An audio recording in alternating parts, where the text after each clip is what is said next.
Hey guys, I'm Buki Olekbade. Oh wait, you can't see me. There I am. I'm one of your new hosts for Deep Dives. Happy New Year! 2020 wasn't an average year, to say the least. 10 months of a global pandemic, physical and mental lockdowns, and we are all ready to get back to some semblance of normalcy. Or as much as we can with COVID-19 still a very present factor in our daily lives. And for many of us, that means a recommitment to health and wellness. Whether your goal is to build muscle or to maintain your overall health, knowing which exercises and how often to do them is key. So how many days a week will it take to sweat out 2020 and bring in 2021 with a bang? Let's take a deep dive. But before we do, make sure to give this video a like, subscribe to our health YouTube channel, and click that little bell to get notified when we post new content. Part of most Americans' New Year's resolution is to live a healthier lifestyle. Whether it's for mental or physical well-being, starting a workout routine and expecting to see results means knowing which exercises to do and when to do them.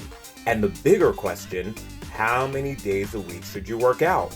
Every workout routine is dependent on your age, weight, activity level, and fitness goals. But King Hancock, certified fitness trainer and instructor, says the winning combo is... Ideally, you would work out 5 days a week. Now, that does not mean that every day you're doing some type of high intensity running or some high intensity HIIT or doing cardio or lifting weights. It means that every day you're focused on moving your body and getting some type of activity in. Now we know what you're thinking. 5 days a week? Ain't nobody got time for that. But consider this. In the time it takes you to watch one show on one of your various streaming platforms, that's how long it would take you to get one workout in. If you're new to working out or you just can't swing 5 days a week, start with a smaller goal. Aim for 2 to 3 days a week. If you decide to commit to a 2 to 3 day workout routine, see if you can go 45 plus minutes. That should pack in as much as a 5-day workout routine within your limited schedule. If you are only able to get, an hour session in on Monday and an hour session on Friday, that's great. And then maybe 30 minutes on the weekend. But ideally, you would try to space minimum getting those 30 minutes Monday, Tuesday, Wednesday, Thursday, Friday. Or if you take Friday off and jump in on a Saturday, that would be awesome. And that is for ideal health. But it's important for people to understand that it doesn't always mean that you are going, balls to the wall and killing yourself every workout. It's all about moving your body, getting blood flow going so that you're working for holistic total health. But what you do in the gym or at home is just as important as how often. This is Christian Flores, certified strength and conditioning specialist, to explain. Especially right now, the gym could be at home, but depending on the goal of the person. For a general fitness, you're going to need some kind of resistance training, some way to stimulate your muscles to grow and adapt and get stronger. You may not be interested in maximal growth. You may not be a bodybuilder. You want some muscular growth. You're also going to want some heart health, some cardiovascular activities. While it's tempting to believe that different fitness goals depend on different workouts, keep this in mind. Whether you have a goal of weight loss or strength building, it's vital to incorporate both cardio and strength training into your workout regimen. Flora says, at the end of the day, do what you enjoy. There are plenty of different ways to get up to your fitness without having to do the things that you don't enjoy. I'm not going to recommend that my client train like they're preparing for a marathon if they hate running. Right? So like, okay, so let's forget about the running. Let's find something else that you can do to stimulate your heart rate and get your cardiovascular system going. Here's what you need to know about getting an effective cardio workout. Whether you enjoy cardio or not, it's recommended that you participate in 150 minutes of moderately intense activity per week. That equates to 30 minutes a day for 5 days, or 75 minutes of vigorous activity per week, according to the American Heart Association. Those recommendations are for a good reason. Cardio helps keep your heart healthy while helping you fight off other conditions like obesity and diabetes. Plus, it helps you boost your brain function, mood, and betters your bone health.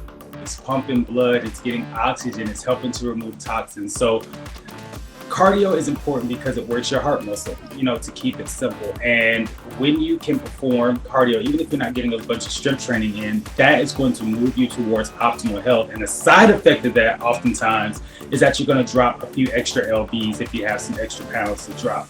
Cardio doesn't just mean slaving on the treadmill or the elliptical machines. Cardio comes in many forms.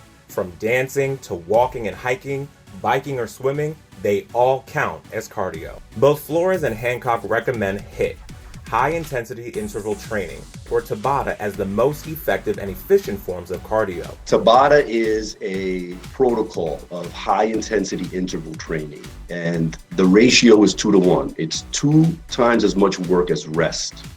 20 seconds of maximal effort, all out, followed by 10 seconds of recovery, repeated 8 times. This protocol is so effective that even in highly trained individuals, talking about Olympic level athletes, they still gain. Here's what you need to know about getting an effective strength training regimen down. To get the most bang for your buck, Flora suggests 2 30-minute workouts that target the entire body and include compound movements. Compound movements are multi-joint movements, so working out and exercises that cover more than one joint at a time. Squats, lunges, presses, bench press, pull-ups, those would be all examples of compound movements. Hancock says if you have more days for strength training and you want to build lean muscle, you can do an upper body day and a lower body day. He suggests push and pull exercises on upper body days, which include push-ups, chest presses, pull-ups, lat pull downs, and swimmers. For lower body days, Hancock suggests squats, lunges, and hinge exercises, like deadlifts. Lastly, what about rest days? Are those really necessary? And what do those exactly mean? Both Hancock and Flores agree that rest days are just as important as your workout days. Allowing at least 1 or 2 days of rest is crucial to letting your body recover and rebuild. You have to give your body time to regenerate. When you work out, you're breaking down muscle tissue, you're building waste and toxins in your body. Outside of all the amazing things that you're doing, you are building some metabolic response to the efforts that you're putting inside the gym. So you want to allow your body time to regenerate, time to recover, so that you can get those efforts back in. But just because you're on a rest day does not mean grab your favorite corner of the couch, binge on the latest episodes of Shameless, and do absolutely nothing. Even on rest days, you should find activities to get your blood flowing.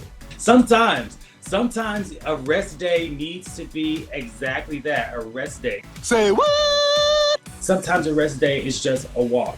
Now, the reason why I've always told clients, on your rest days, especially if you've had some intense work before to move your body, is because when you're walking, you create this blood pump in your muscles, and that gets blood into those muscles that are starving, that are tired, that are wore out. Blood has oxygen in it. Oxygen has a healing properties in it.